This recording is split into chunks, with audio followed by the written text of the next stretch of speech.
உண்டானதே.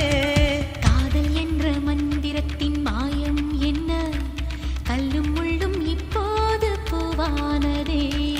வானவில்லின் துண்டொன்று மண்ணில் வந்து யாருக்கும் சொல்லாமல் பெண்ணானதே.